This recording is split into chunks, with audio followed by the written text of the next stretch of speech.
Hey, everybody. Welcome back to Training Well Done, your podcast on the what, the why, and the how of quality training. I'm your co host, Coach Donald, Coach Tim. and we are here to talk about the glycolytic system as we continue our series on metabolism. How we doing, Coach? We're doing great. A little We, wet, but great. yeah, we had a little technical situation, so we're back re-recording this episode. Um, yeah, I'm feeling better than when I got here. Like just kind of getting to the flow.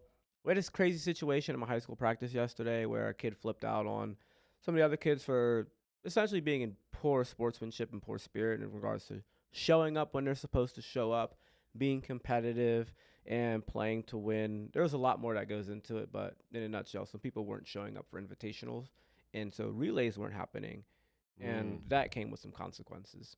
So we're working on some stuff, but the situation was bad enough.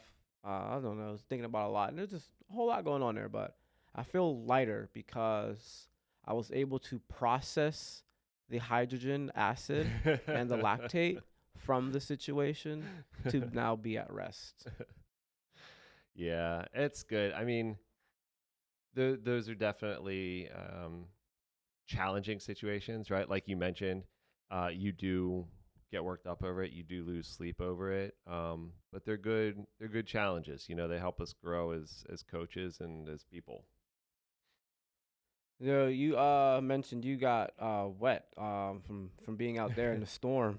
Yeah, I rode over from the gym, and I thought I could beat the rain. I could not beat the rain, so I just got hammered. So I've been assured that no one is coming into the studio after us, so I feel less guilty about sitting on the couch and getting it wet though. So we're gonna go off script here. I want to talk to you about Hyrox because what we were going to talk about with my high school venting and you in the rain. Well, we already talked about that, and so we're not going to try to re-talk about that on this re-recording, which is kind of lame. So and then I want to talk about your long run people still. I still want to Okay, come back yeah, to we can that. do that. So I saw a post that was on Instagram while we were rebooting that was talking about somebody was saying Hyrox figured it out. Okay. And what it figured out was how to sell fitness to people in mass in a way that apparently it's arguing that marathons don't and that CrossFit didn't. And that people don't want to just be fit, they want to be seen being fit. Mm-hmm. And Hyrox, given its standardization, if you do a Hyrox in Philadelphia, Los Angeles, Berlin, Guangzhou, like the result is the same because the Hyrox is essentially the same. It's a standardized set of exercises, whereas a marathon can change, and it's happening again, Coach. Okay, Oh, okay. Ed, we're back Wait, I again. think we're back. We're gonna just keep going. Yeah, All right, we're gonna keep going. And so it's not gonna hurt, right? I don't think it'll hurt. And it was saying that people want to be seen being fit, and right, you can compare yourself against others. It's kind of more like track, right? You can compare what you did against other people that Yeah, day. It's more like indoor track, yeah, because it's inside a stadium, it's weatherproof, so your performance is like standardized. And the other part is people can watch you do a Hyrox the whole time. If you bring your wife or you bring your brother or you bring your kids to watch you do a Hyrox, they can generally see you the entire time. Whereas in a marathon, like you hi, yeah, bye. You yeah. have to probably If you're drive or lucky. ride a bike to be able to see them, and that's only if you're at like a low key marathon. Yeah, If you're at like a major marathon, you're probably only gonna see the person once or twice. yeah. That's interesting. I mean, that makes a lot of sense, and I can see, like, I'm thinking about the people that I know that are into high rocks, and like they certainly love being seen. Um, uh, um, how do you feel about it from like an exercise selection standpoint? I wish there was more strength stuff. Okay. I mean, like moving a 300-pound sled definitely requires you to be strong. So I maybe there is strength stuff. I think I specifically would like to see a traditional lift. Okay. I Yeah. would have like in the way that they sometimes do in CrossFit. I would like to see some sort of percentage of either a standard hey, you got to deadlift 225 as many times as you can, and you get points for that. I mean, that's a very different competition at that point. So Okay, that's fair. I think I would like to see something like that, but I don't know what that something is. That's But fair. I do know that moving the sled requires a lot of strength because it's depending on what class you do, it's like 330 pounds. So Yeah. maybe it's actually complete. Maybe Yeah. it's actually complete. Yeah, maybe it's actually complete. I think part of me wants to see like a little bit of everything. Yeah. So like a full speed sprint, that's not necessary. Though. Yeah. Yeah. I don't know. Initially, I was like, okay, here we go again. Here's another, CrossFit, whatever. I don't know. It does kind of look like fun. Yeah. Exercise science, really, like I think it's a great I glycolytic was challenge. I was just gonna say that was the segue. It's a super Yeah. glycolytic challenge, and I definitely didn't pick up what you were putting down. Like, and it looks fun, and I want to do one. It definitely attracts a certain level of. It can attract a lot of self-aggrandizing people. Maybe Mm-hmm. maybe Yeah. I'm one of those though. Well, I mean, that's not implicitly a bad thing. That's It's just, not. There's a lot of content creators that do it. Like it's like Yeah, very yeah. pro content creation Right. of a sport. Whereas like marathoning, you could just do it because of the sheer space that's involved. But like a lot of people don't do that in marathons. There's a variety of people that don't like make content out of that. Right. I feel like I see for as few people that like do Hyrox compared to run marathons, my social media field is filled with half Hyrox. Yeah. No, it definitely attracts a different type of person. Like I run so I can run away from people, not to be seen by them. Run from my problems and others. I just need to go get lost. You want to Anyway, speaking of long runs. Speaking of long runs. So we wanted to shout out some of our athletes that are in the spring race training program. They are gearing up for their goal races, and so they've been getting in their last few crucial sessions, and we wanted to call attention to the fact that these athletes are really taking ownership over their own training. And we said, the first time that we were chatting through this before we cut out, it was that like as coaches, we can sort of set the parameters and give you some guidance and tell you, what to do and how to do it and point you in the right direction and get you on your way. But like, we can't hold your hand through a 22-mile run all the time. And so we were sharing the example of one of our guys, John, who just did a 22-mile run, and he basically simulated race conditions, under some guidance there. But he went out on a cool morning that got hot quick, but he was well prepared for it, and it saved his workout, right? So he didn't bonk because he didn't have water out on the trail. And he knew what he was getting into. He prepared appropriately, and Jordan took the initiative to do the same 13-mile loop that we had done as part of his last long training run, to get out on the course, to run down Liberty, in the late stages of a run. And so, and that was not something I asked him to do. It was something that he just wanted to do because he knew it would be better for him. So just wanted to give a shout out to everyone who's really taking ownership of their outcomes. I just love that. Like being able to take ownership, like the level of preparation. We're coaches, we're guides. We can help you see the path. We can walk down some of that path with you. But at the end of the day, that's your path. And, it's your responsibility as an athlete to be prepared.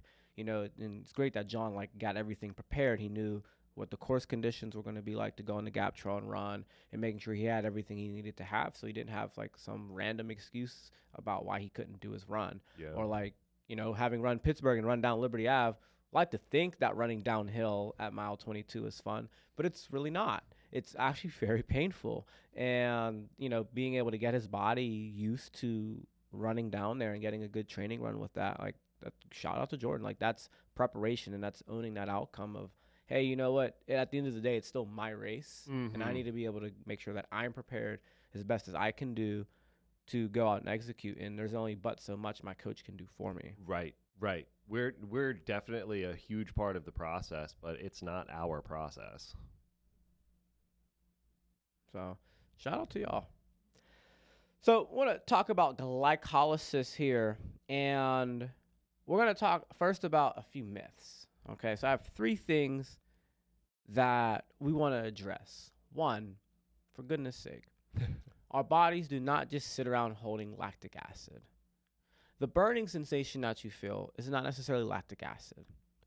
When you are making ATP, I'm sorry, not making ATP. When you are using ATP, that process creates hydrogen ions.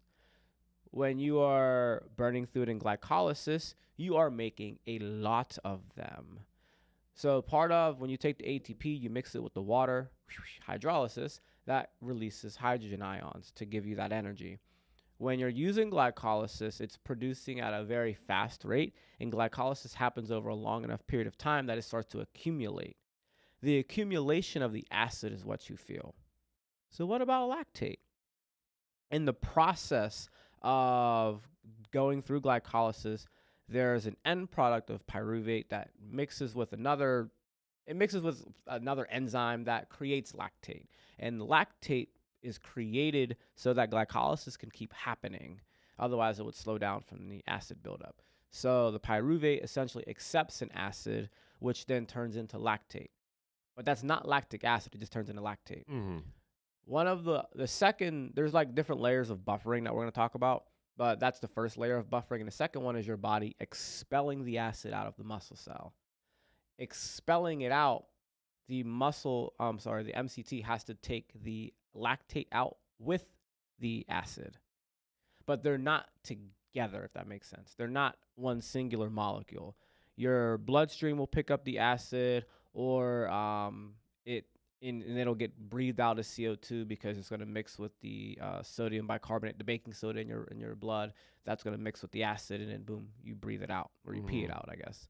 And then the lactate goes and does other things. We'll talk about that. But your body's not sitting there holding lactic acid. And to point number 2, lactic acid is also not making you sore. When you're sore the next day, it's not because of lactic acid. It's because training breaks down your muscle fibers, and that creates the actual soreness that you have. You have an inflammation going on in your muscles so that they can repair and be better prepared for your next training bout.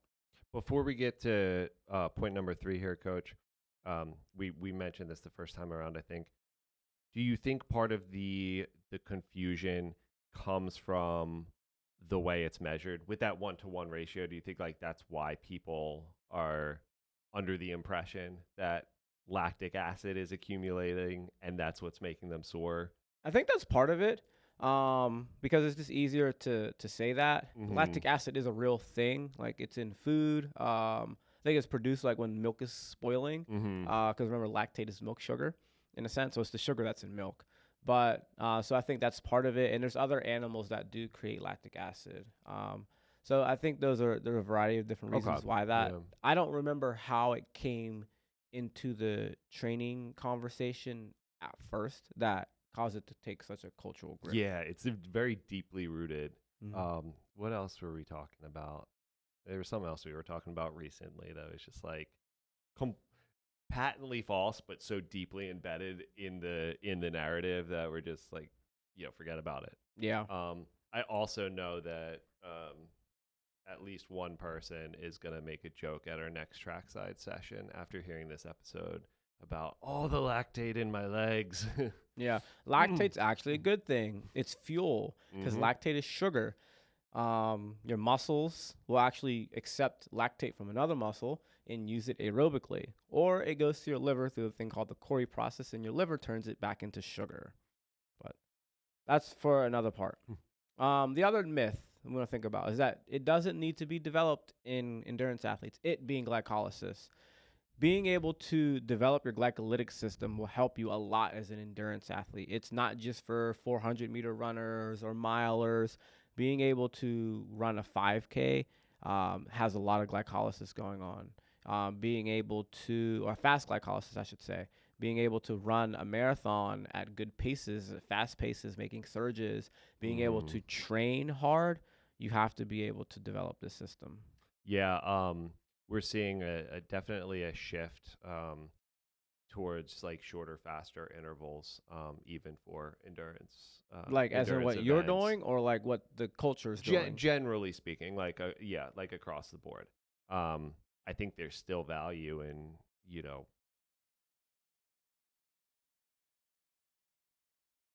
10 by 800s. Um, Ouch. right? It's brutal. Marathoning is brutal, but the point being is like generally speaking, the endurance community is really starting to come around to the fact like we need to train all of these systems, you know, holistically. Oh yeah. So we want to talk about the chemistry of glycolysis.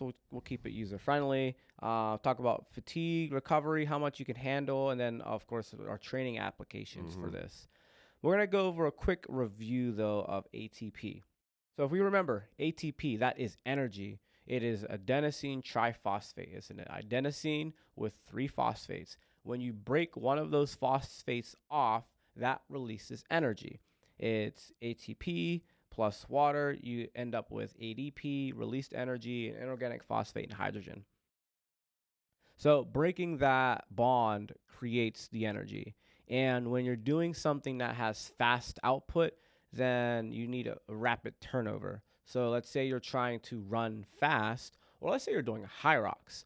Any one of Mm. those individual events in a Hyrox is going to require a glycolytic system because you need to have energy fast to move something really heavy or to move something explosively or to move like moderately fast. And so you need your ATP to be able to get quick turnover.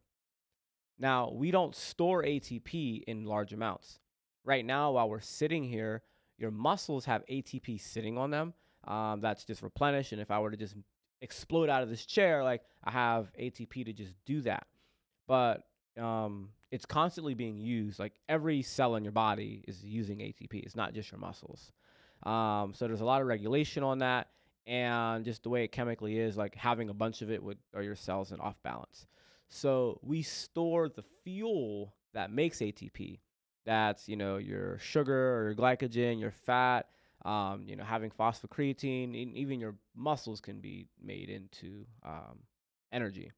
And so, as just a reminder, this entire conversation about metabolism and energy is just really about having the fuel sources necessary to create ATP and the conditions for its turnover. I think the visual or the analogy we used last time around was like was a cake, right? Like we have all the ingredients to bake the cake, but we don't have a cake just hanging around. Yeah, yeah, Yeah. yeah. You couldn't just have a cake sitting in your house all the time. Right. But you can have cake mix, eggs and milk. So let's talk about glycolysis specifically now that we have our ATP review. Glycolysis is heavily involved in high intensity efforts, especially high intensity efforts lasting longer than 10 seconds, up to about a minute and a half. And that's when we say 10 to 90 seconds, that's when it's like the most,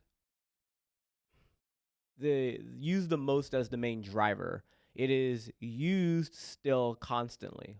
While we're sitting here, glycolysis is happening in two ways. One, because your aerobic system uses glycolysis. It's the first step of the aerobic system. And the other part is like all of your energy systems are always active. Mm-hmm. But when it comes to doing something like a 200-meter sprint or an 800, the glycolysis is constantly being used. Although when you're running an 800, it's also going to depend on how fast you are. This also is if you're doing a bunch of high intensity efforts constantly that are on repeat. So think like basketball, think soccer, hockey, Mm-hmm. these sports where you're constantly going back and forth, taking a very short recovery rest, either because you're standing there or because you're just out of the play. Um, and so that's also used for that. And the other thing is, whenever you're doing a long aerobic effort, if you are trying to run up a hill and hold your pace and your effort, if you are trying to surge or pass somebody, or maybe you're having a finishing kick, it's also going to be used for that. And it's also a part of although to a lesser extent if you're doing like a long aerobic interval workout. Yeah. Um, this is perhaps maybe more applicable to the cyclists that we have in the gym now, where they're doing these really long rides, these long efforts with all these like hill surges, Mm-hmm. as part of it. Now they might be climbing, they might be climbing for more than 90 seconds, but they still get that, like this system being the predominant one. And then in their racing, Yeah. if they're drafting in the back of the pack and they gotta make a move and get up to the front. So Oh yeah. we might talk about that later on during the training applications, but just to give the listeners some idea of what it might look like in a real life context. Now let's talk about some of the chemistry. When you're doing glycolysis, what's getting broken down? Your body is taking glucose or glycogen. Glucose is the sugar that is freely flowing in your blood. And then glycogen is stored sugar. So there's glycogen stored in your liver and there's glycogen stored in your muscle. And so your body begins to break that down through a number of steps into energy. Now, if you think about our phosphate or phospho creatine system episode from the last Mm-hmm. episode, your body makes that rapidly because there's only one reaction that happens. For glycolysis, there's more reactions. This happens again in the cytoplasm of your cell, but it breaks down, but it's still pretty fast. There's not a ton of steps to glycolysis, where you end up breaking this down into an end product that is pyruvate. Now, the reason this happens so fast is because your body is requiring energy to do something explosive. If you're trying to run a 200-meter sprint or you're taking your bike to be able to sprint up a hill on a surge or past somebody, your body needs to utilize ATP at a faster rate than your mitochondria can accept its end product with oxygen. So it's not being used as much in the mitochondria. So let me make sure I got my notes squared away. All right. So when you end up going through glycolysis, you end up with pyruvate. When we're going through this fast glycolysis, and I keep saying fast glycolysis, and I'll try to just keep saying glycolysis because I want to make sure that you understand in the aerobic system, you're still doing glycolysis.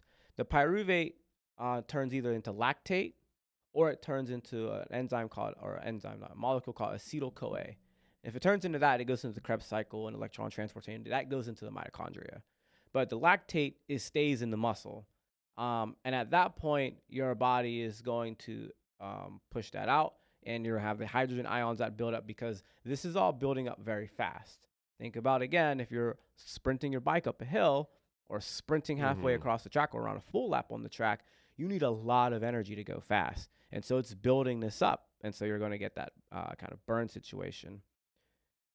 That condition of moving fast and needing energy fast is what then shifts the pyruvate to go into lactate. It accepts a hydrogen ion from a molecule called NADH because of lactate dehydrogenase.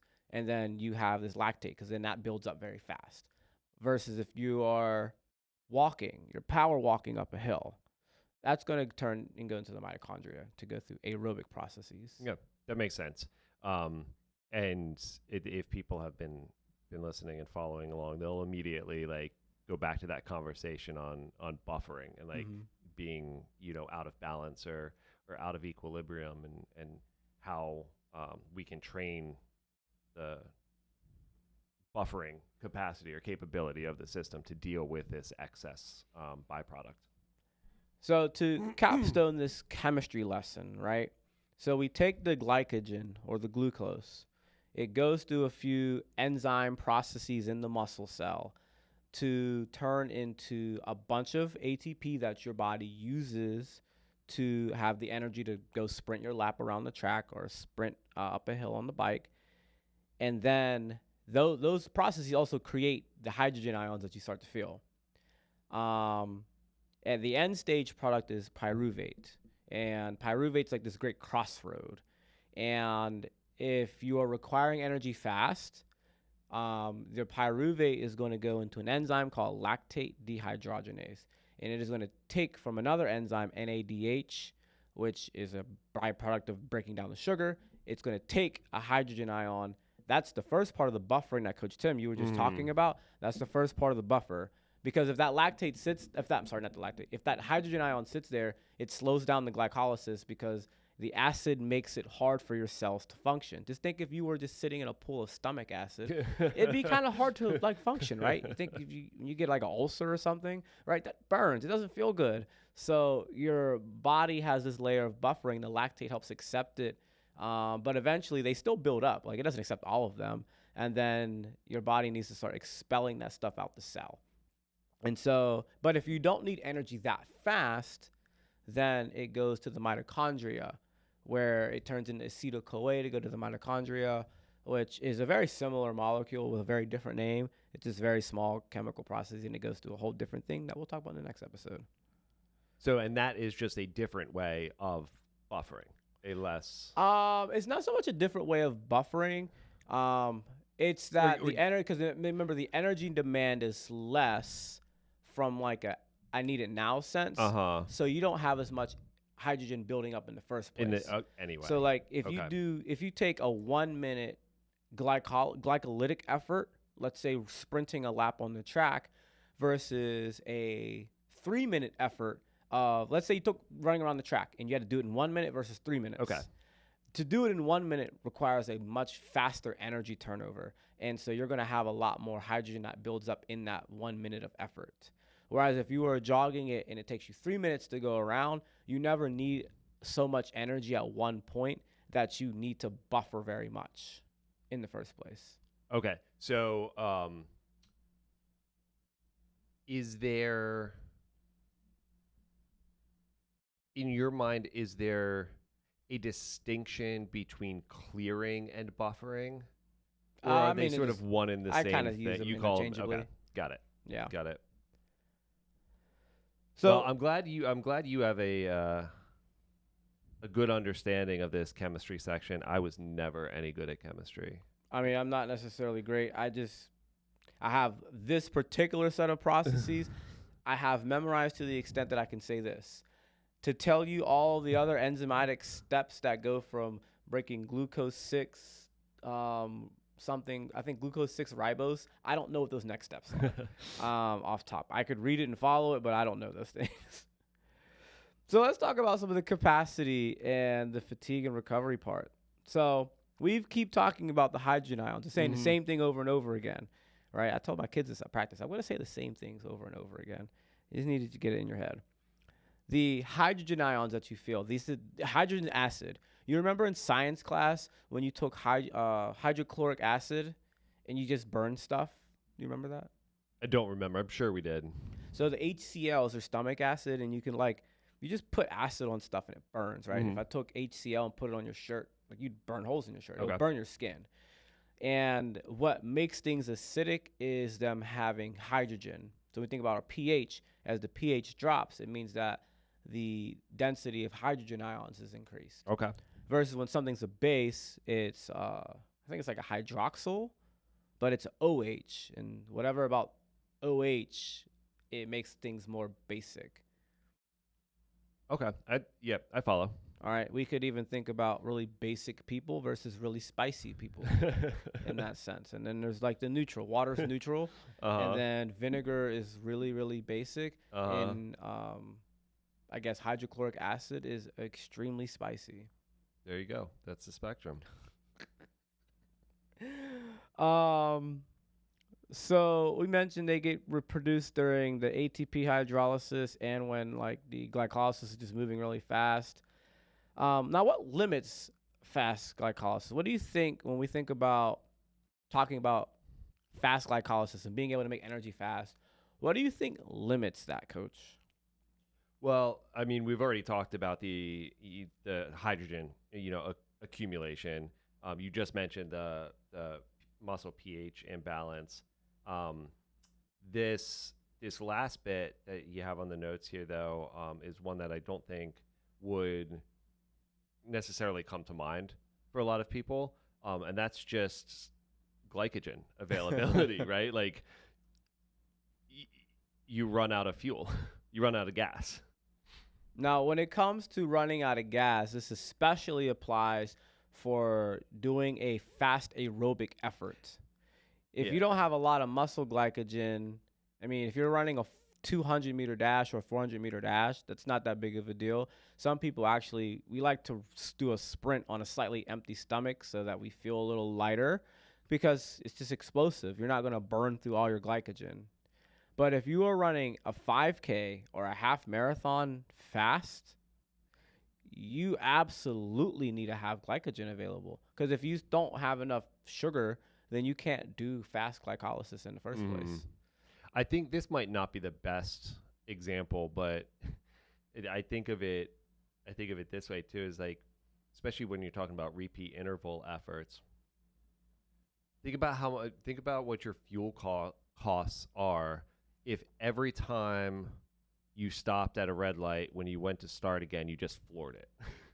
Right? Like think how quickly you would burn through the gas tank.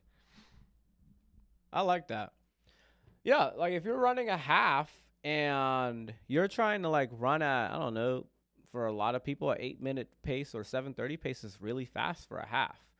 Like you are burning through. Yes, you're using your aerobic system a lot, but you also are going to be using up a lot of sugar, and you need the sugar to go through glycolysis because you still need to go through glycolysis to even do the aerobic part. And when you're running that fast, you're using up a lot of sugar. Fat, we're going to talk about that in the next episode. Right. You can use fat for energy, but not when it comes to going fast. You can't that's why it's really difficult to try to run a fast 2 miles or a fast 5K on an empty stomach. I mean, some people might be capable of that. But that might be just fast relative to other people. I don't know about a PR ability. Yeah, I was gonna say they're not optimizing for that. I mean, they might still, relatively speaking, be fast. But they could be faster if they had a better a better fuel source. This actually brings us back to the conversations that I've had with some of our spring race training athletes, especially the ones that we were calling out earlier. It's just like that constant fueling. It's just like just take quick hits of sugar throughout the run. Yeah. You don't forget the pre-race pasta dinner. Like that doesn't work. You gotta be eating for days. Right. Proper carb bloating. That's a whole podcast. We should make an episode about that people would probably eat that up. But yeah, like because we mentioned, you can't store this stuff. You can't stack it away.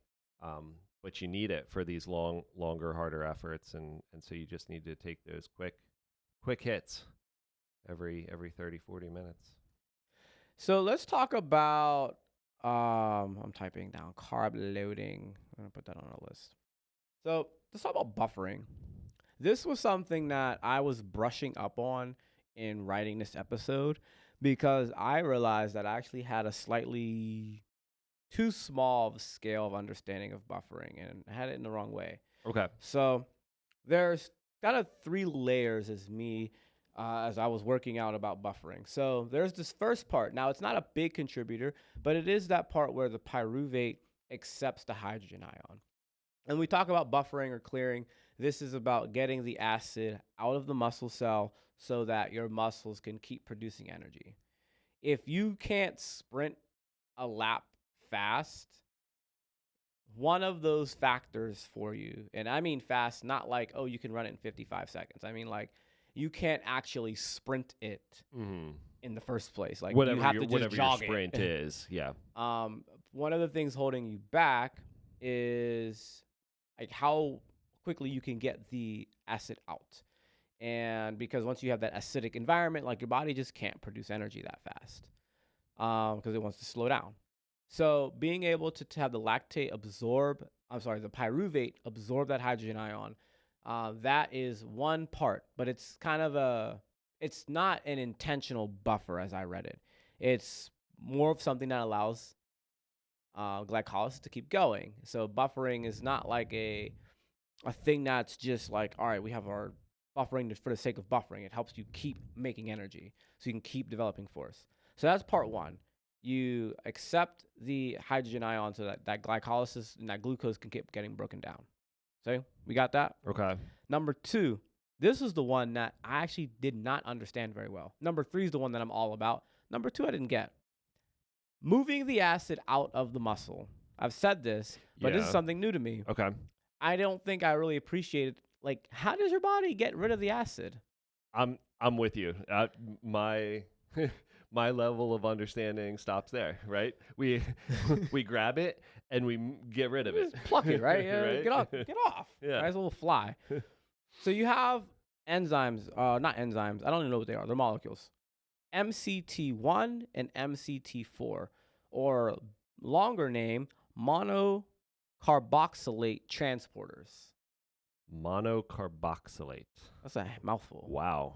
Monocarboxylate transporters 1 and 4 are one of the biggest drivers of buffering and clearing lactate. What happens is the acid and the lactate are both moved out together by the MCTs. Okay. They move into the bloodstream. They move out of the muscle cell, and they can go two places. Right. Okay. Yep. They can go into the bloodstream, and I'll talk about that here in a second. Or, I didn't know this, they could go to other muscle cells. So when you take it to the other muscle cell, I do not understand how the hydrogen ion going to the other muscle cell helps. So I can't actually answer that part. But the lactate goes to the other muscle cell to guess what? Guess what? Guess what it gets used for? Maybe more fuel? More fuel. It goes to another muscle cell to go into the mitochondria to be used through the Krebs cycle and through the electron transport chain. So it'll be taken to another cell and somehow transformed into acetyl-CoA to go through the Krebs cycle and the electron transport chain. Start the cycle all over again. And so that's one layer of buffering that is like a major part. As your body gets trained for this, it's better at doing this and getting it out, because that's its goal, is to get the acid out. It always amazes me, like,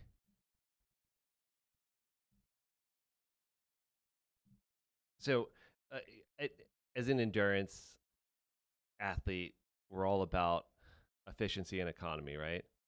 But it amazes me how efficient the body is, just generally speaking. You know what I mean? Like on a cellular level, it's doing everything so efficiently. Like taking the stuff, shuttling it directly to another muscle fiber. Like there's no wasted energy. There's no nothing gets lost in the process. It's fascinating.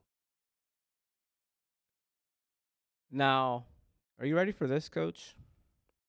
When it's in the blood, your body has HCO3 that mixes with the hydrogen and makes water and CO2.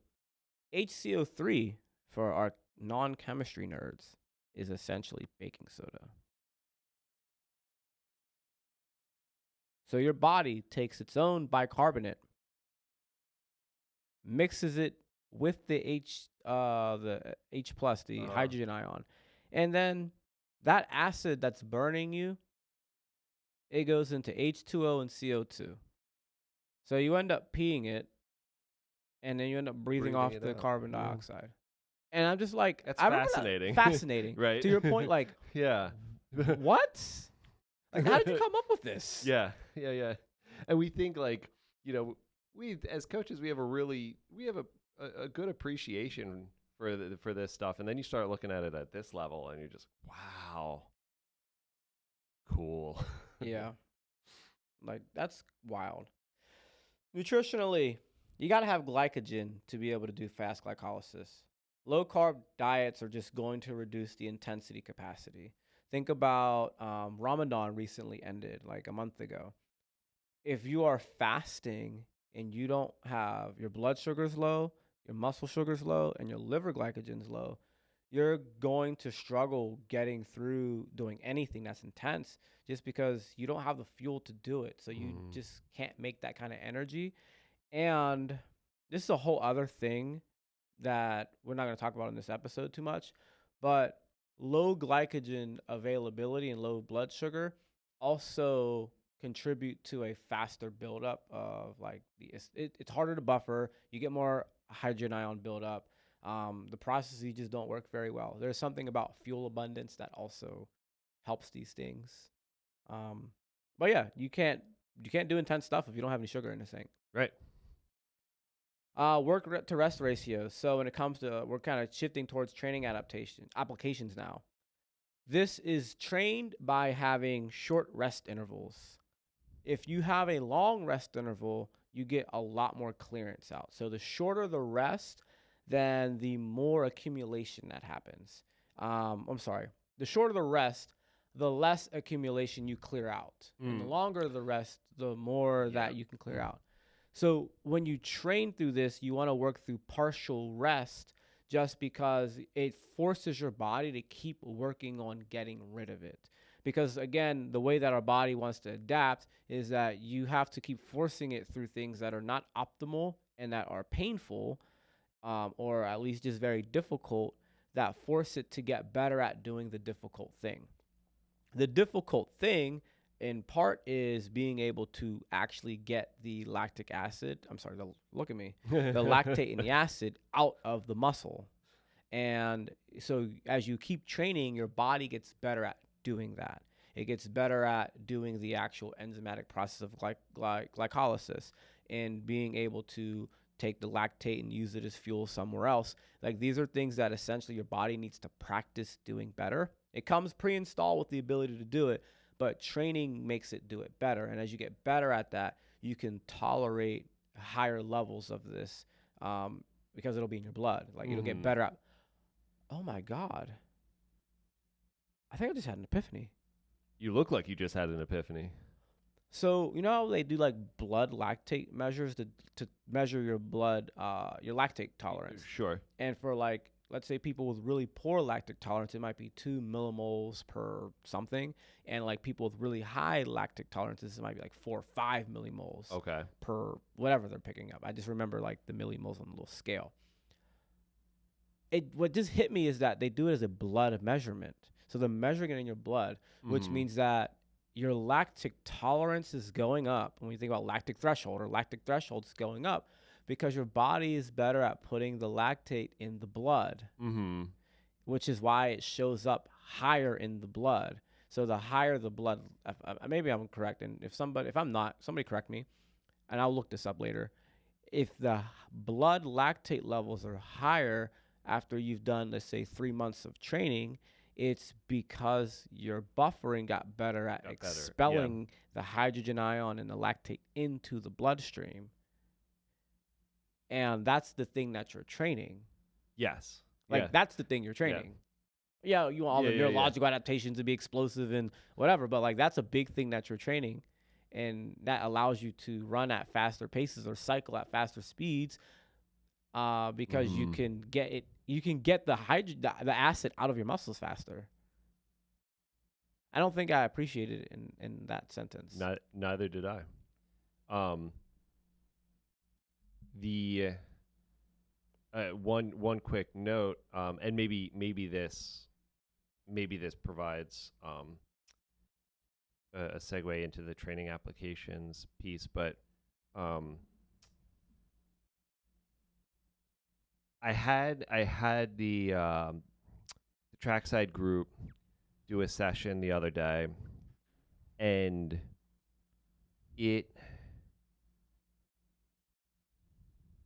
people are in their taper phases, so we didn't want to do anything too intense. We didn't want to do too much volume. So I thought, okay, this is a good opportunity, and I probably should have done this earlier on in the season, but hey, now I know.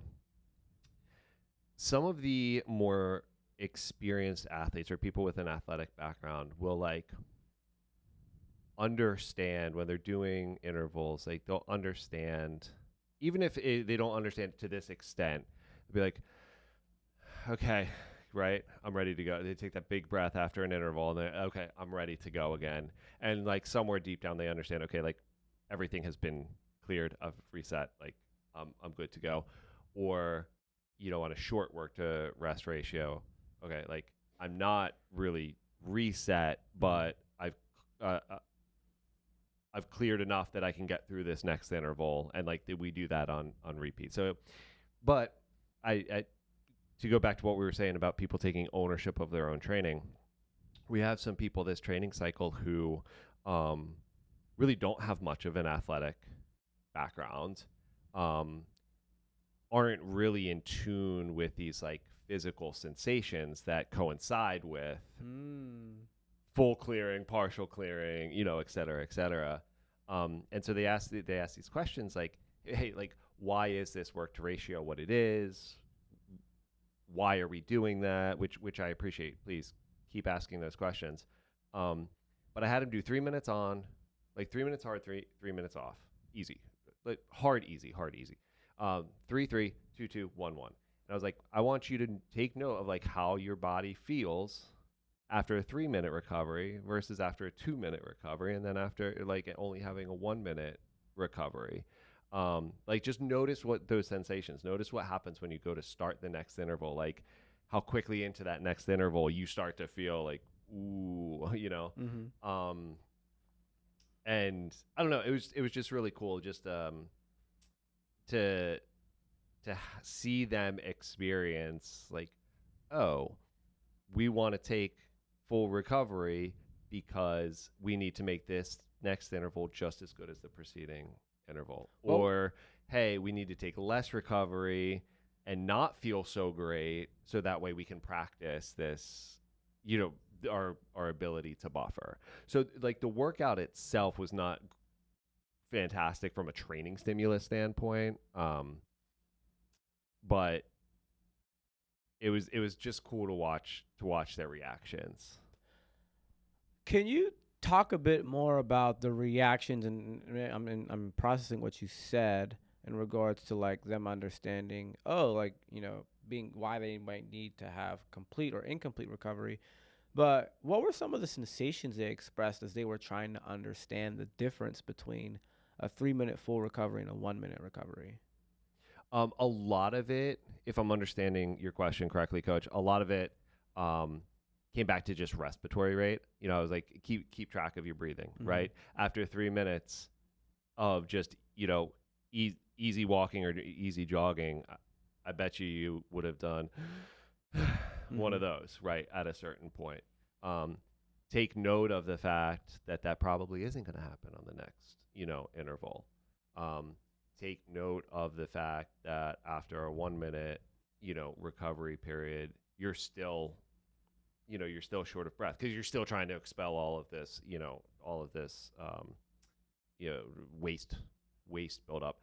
So that was the easiest way to try and communicate, is just to tell them to monitor their breathing. The other way, which we did with some of the more the people that have been with us a little bit longer, was like, be mindful of how long into the next interval you start to quote unquote feel it, or like you start to feel like crap because you're out of balance again, and how those shorter the shorter intervals mean you're going to feel like crap a little bit sooner, the shorter recovery periods mean you're going to feel like crap a little bit sooner into the next interval. So I think it's something that like people intuitively understand, like I mentioned, but they're not quite sure what signals they should look for to understand, like, or to realize what's happening, right? And so I think it's just it's good. It's a good toolkit for people to have if when they're working out on their own, right? Like, what's the point of this workout, and how do I get from point A to point B? And then you work backwards so you can structure your own workout, right? Thanks for sharing that. Yeah. What is it about that breath that like kind of signals, all right, I'm ready? Like, I'm as ready as I need to be right now. There's something about that breath. Like, I'm not fully recovered, but I'm ready. Yeah. What is it about It's that? I mean, what if you were expelling CO2 to get rid of the the waste product, you're gonna be breathing faster to try and clear it as quickly as you can. So whenever you take that breath, basically signals that your breathing has leveled off, and you Mm-hmm. don't need an accelerated breathing pattern to clear the system out anymore. Is that something that gets just developed from playing a lot of sports and training a lot, or like? Because I feel like I've never intentionally tried to pay attention to that breath. I just know it's there, and you talking about it. I think I've only really thought about that breath one or two other times in the last few years. Of like, oh, that means I'm ready. Yep. But I don't think I've ever actually coached that before. Honestly, I never have, and I'm thinking about it now. Like, I want to like coach that breath, and like, there's something like almost psychologically satisfying's not the word, but there is a signal that like It's happens signaling. when Yep. you take that breath, like you said, it's Yep. leveling off that like kind of creates an emotional sense of like readiness. Exactly. Exactly. It's like, all right, here we go. I'll use that I'll use it in my own workouts too, right? And I won't time my recoveries necessarily. I'll just wait for that signal, and Mhm. that it's sort of like you said, sense of readiness. Um, it was a lot of fun. I think that there was a point in time in my coaching career. I want to say this was with this was many lifetimes ago, with the Point Park kids, back when the cross country team was sort of more of a club sport.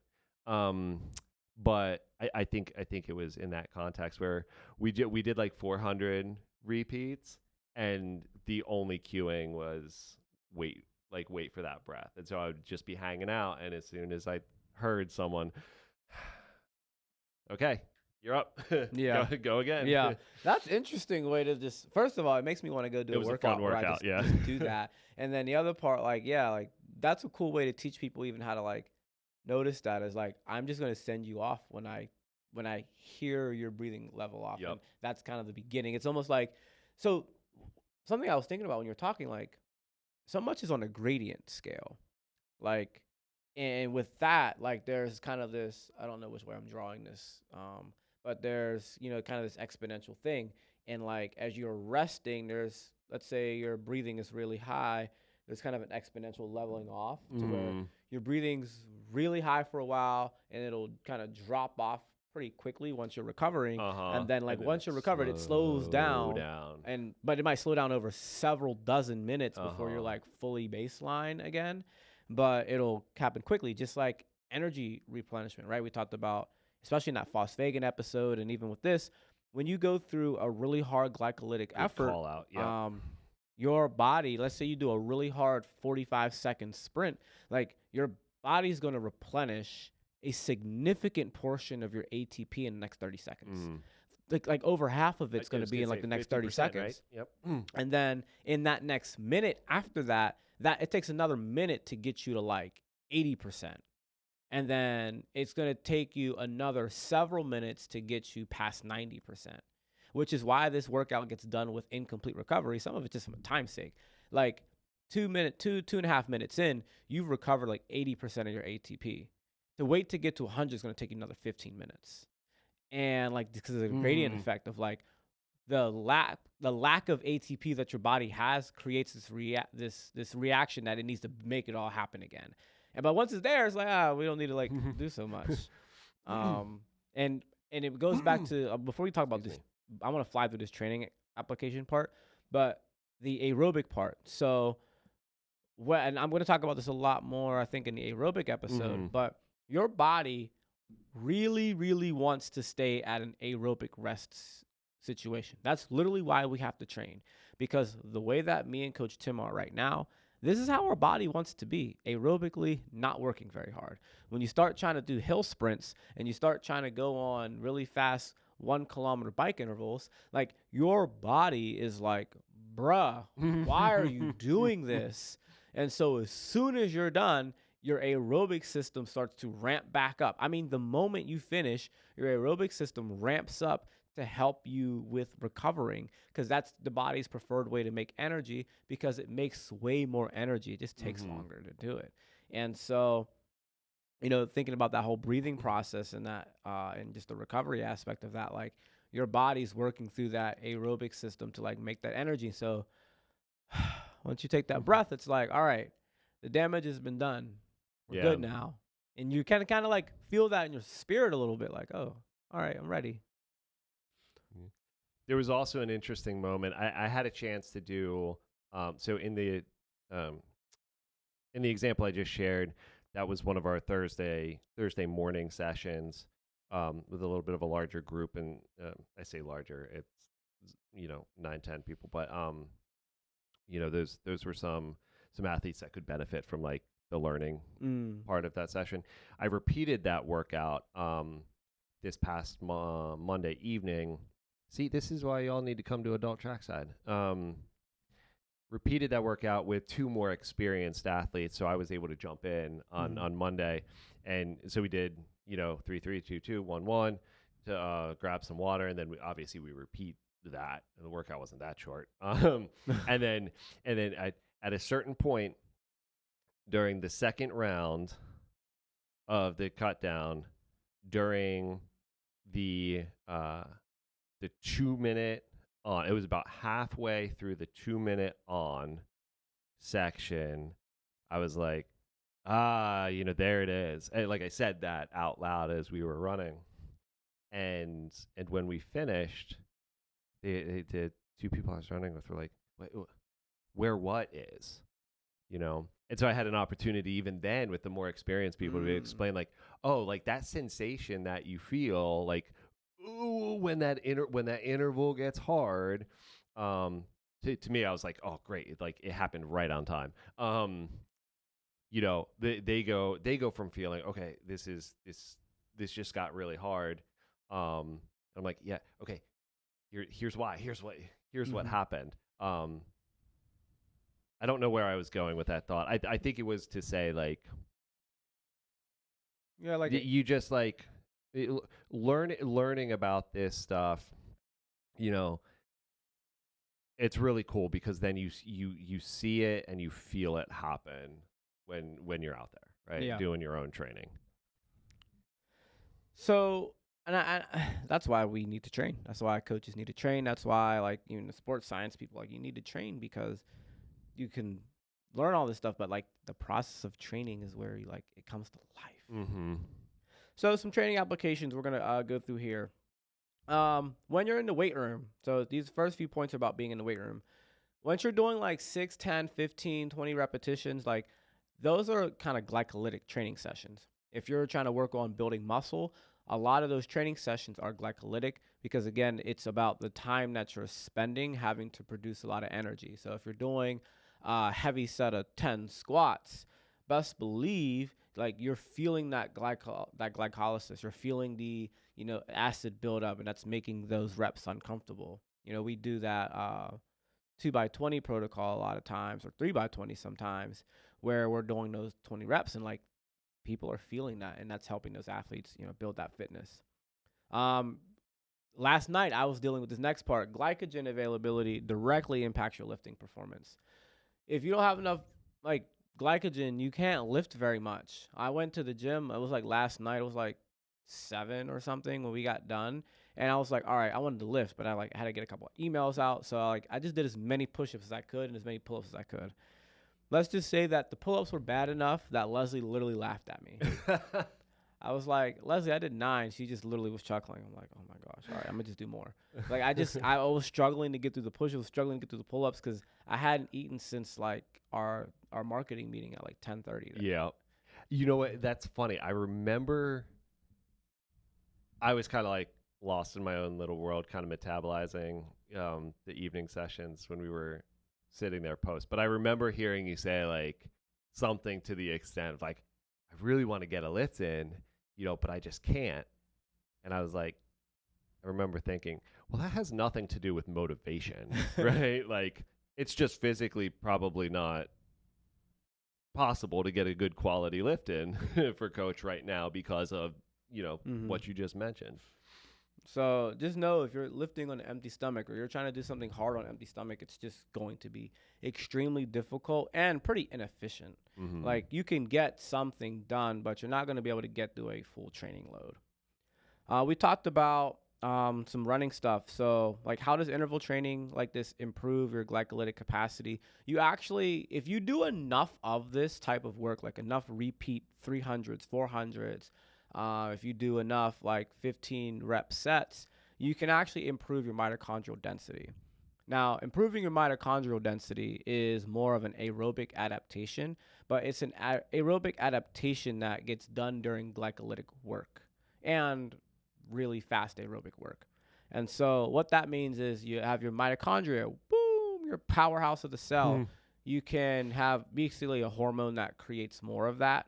Um, and if you're able to have more mitochondria, then you're able to recover a lot faster to be able to get more work out of your glycolytic efforts. If you are, I coach high school track, so I get kids who've been training for a year to kids who started training 3 days before Mm-hmm. I met them. They have very little mitochondria unless they're just kind of blessed, right? And as they try to do like a training session, they just can't make it through very much because their body might need 5 minutes to 10 minutes to recover from something a more experienced athlete can literally recover from in 90 seconds. And so, as you do more of this type of training, you can handle just more stuff. Um, Interval work. So that's running a bunch of repeat sprints. Let's think if you're a soccer player, that's going to help you with buffering the hydrogen ions that we talked about, as well as improving just how well your body does glycolysis. Because again, like a lot of these processes, your body is hardwired for doing, but they get better as you do them more. We talked about, training parts. How do you train this? It's going to be really hard efforts that are from, 10 seconds to a minute and a half bursts.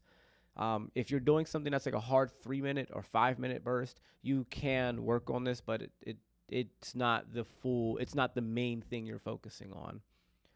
And when it comes to speed endurance, so that's again, and I keep using track because it's just a very easy way to reference it.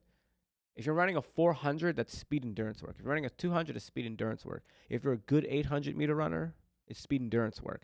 And so this is extremely important when it comes to work on speed endurance. Do you have to be fast to have the speed for speed endurance? Yes. But once you have this fast, you gotta get the endurance. And for you longer endurance runners, um, lactic clearance or buffering, getting the acid out of the muscle cell, I just said, is a aerobic skill that you do during the glycolytic exposure. All right, that's why sprinters can have pretty decent aerobic outputs without never running a mile. Gabby Thomas, she's like, I never run a mile in my training. The part that you're missing is she might do enough sprints in a session that make up 2 miles of sprints. So she could easily go out and run a 5K. It's just not preferable because at her level, her stride has to change to do that. And when you got money on the line and PRs at 21 second 200 on the line, you don't need to do that. But you, listener, you probably need to be able to do that. All right. You can't improve your lactic clearance if you don't actually train hard enough to make it in the first place. Last couple points, like your race pace also is going to pretty much sit where glycolytic contribution is very high. If you are trying to set a PR in anything, you're going to do that. You think running an hour, 59-minute marathon doesn't require a significant amount of lactic clearance?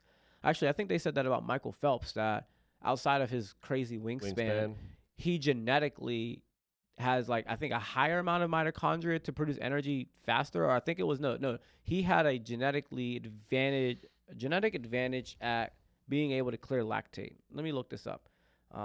Really, I hadn't heard that. Let me make sure because I might be putting out false news. Well, while you're looking that up, Coach, I mean, guys, girls, humans, this is why we've just done all of that work at goal race pace, right? Like the long, slow, easy runs are important. We need the volume, we need the time on the feet, we need the short, fast stuff. But this is where it kind of comes together. You can't. If your goal race pace is 8:30 for a marathon, we got to run 6:30. So yes, Michael Phelps did have a genetic advantage. I didn't look up what the genes were, but his advantage is in that his body can clear out. He can reuse lactate faster than other people. So his lactate that he makes can go to his aerobic system at a higher rate than other people, and it gets cleared out of the muscle at a faster rate. So he can tolerate much higher. Let me make sure I read this right. He clears it much faster. So he can go back to back in training sessions and races because he can have less of a buildup, and then he also gets rid of it faster. And there's a bunch of genes that are involved in that because these processes are also more complicated than I just made them sound, even though it sounded complicated. And his genes allow him to deal with lactate and acid way better than all of us. So that's curious because, and I mean, we're talking about Michael Phelps here, so obviously, there's that context. But like, if you have the genetic disposition already to be able to do that, that would then in my mind, that allows you to do higher quality training sessions, which increases your body's capacity to do what you're already genetically predisposed to do. Mm-hmm. So then you can just widen that gap even more, right? Mm-hmm. Like you can stack training adaptations on top of a genetic disposition, and then just like boom, you're gone. Exactly. No one's ever catching up to you. So the last thing I want to mention to this as we get ready to close out is the MCT1. We talked about the monocarboxylate transporter. We did. So there, if I'm trying to make sure I'm reading this correctly, but I don't know because I don't know if that's a gene or if that's a protein. So I don't know this, and that's somebody correct me or I'll figure it out later. But basically, with elite athletes and somebody with superior genetics in that sense, they are better at basically getting the lactate out, and which helps prevent the acid buildup because it has to get rid of lactate to get rid of the acid. They have to happen at the same time. Right. And so they are better at doing that. The lactose dehydrogenase, I presume that this means that it has more of those to be able to convert more pyruvate to take up more of the acid that builds up in glycolysis.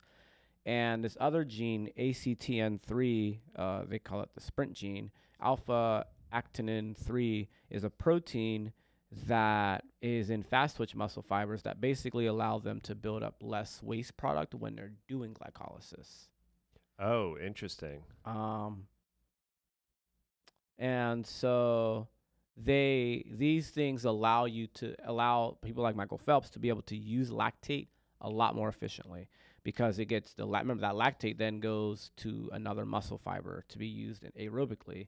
And so if you have more of that being used aerobically, then you have less hydrogen ion buildup. Oh, this is fascinating.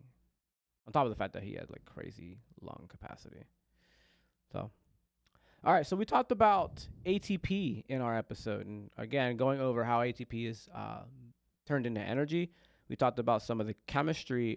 Some of the use of glycolysis for high intensity efforts, repeat high intensity efforts with incomplete recovery, as well as being able to add speed onto aerobic efforts, thinking about surpassing people on a bike.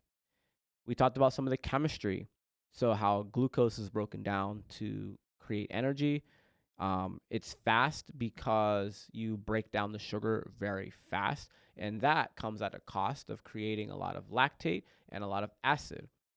We talked about how your body gets rid of that, so that there are levels of buffering in regards to the lactase dehydrogenase that makes the pyruvate take one of those hydrogen ions that helps keep the acidity lower, as well as the MCT1 and 4 that helps get the acid out of the muscle fiber. And the MCT1 forces lactate and hydrogen out of the muscle fiber, which is how it's readable when you do a blood draw. And some of the limitations of glycolysis, how much acid you have built up. It's going to accumulate anyways. If you run a lap around the track as fast as you can, it is going to build up. And depending on how fit you are, your body is going to shut down in 200 meters or 600 meters or 800 meters. And when it shuts down, it's because there's too much acid there. Again, think if you were laying in a pool of stomach acid, how well would you function? That is going to decrease the enzymes and how well they work. And also, especially if you're doing a longer effort, how much glycogen you have available is going to shut that down. But as we talked about, if you are fasted and don't have much energy in there, you are also going to be pretty poor at doing this because you don't have much energy to burn in the first place. Part of the third part of that buffering, so we talked about the pyruvate accepting the hydrogen ion through and turning into lactate. Also, the MCT transporters moving the lactic and acid out of the fiber. Also, you have your body's baking soda. That's my favorite fact. That turns it into CO2 in water that you urinate. And so some of those training adaptations in regards to doing higher rep strength work, that turns it into a glycolytic effort. Understanding that hypertrophy and muscle building are glycolytic efforts, which is why they feel so challenging. And as endurance runners, you need to be able to do this to work on being able to surge up hills, pass people, have final kicks, and just do the type of training that allows you to get faster. You need to do glycolytic training to be able to get your body to clear the lactate that you need to run at race pace. That's our big thing for today. And the last thing I'll leave you with, 2 quotes, right? So you train your glycolytic system so that you can, so that high speeds can feel less expensive for you, and then that your rest periods are the large determiner of a training effect, because you have to do repeats to get better at this. So the shorter the repeats, the harder the efforts are going to be, and the longer the rest is going to be, then the faster you're going to need to go to make sure you're using up enough energy to cause your body to have a lactic buildup. I like the use of the word expensive here when I was reading your notes, because we always say like everything comes at a metabolic cost, right? So is it cheap? Is it expensive? We want higher speeds or higher output to cost us less. Yep. Awesome. So make sure you check out our webinar, Strength Training for Runners. It's in the link below. And we are getting in gear for Summer Trackside, the kind of Super Bowl of training where we get all of our cross-country runners, our sprinters, our soccer players, field hockey players, ultimate frisbee athletes, all of our field sporters to come out for 4 mornings a week throughout the summer to improve their speed at their sport-specific needs. We just talked about all this metabolism stuff. Our training is broke down to optimize all of that, as well as for getting in the gym to improve your strength, your power, your resiliency, so that you can make this your best off-season ever. So if you or your children are interested in having their best off-season, please reach out to us. Summer Trackside starts on June the 15th. And we'll be having a sports science camp in July where we do a fun version of learning about a lot of these things. So if you're interested, check out www.ghperformance.com. Check out the links below. We'll catch you next time. Coach Tim, do you have any final thoughts? I just want to, I think you covered all the details on Trackside, but I think it's worth reiterating. Coach Donald has put in a ton of work with this program. This is one of, the premier programs that we offer at GHP. This summer is a huge revolution with the sports science camp. It's just going to be a ton of fun. We're going to take over Shenley for the summer. There we go. It's our place in the morning. We'll catch y'all later. Tell us your fun facts and experiences of learning that. Deep breath. That's how I'm feeling now that we've got this episode through. See you next time. All right, later.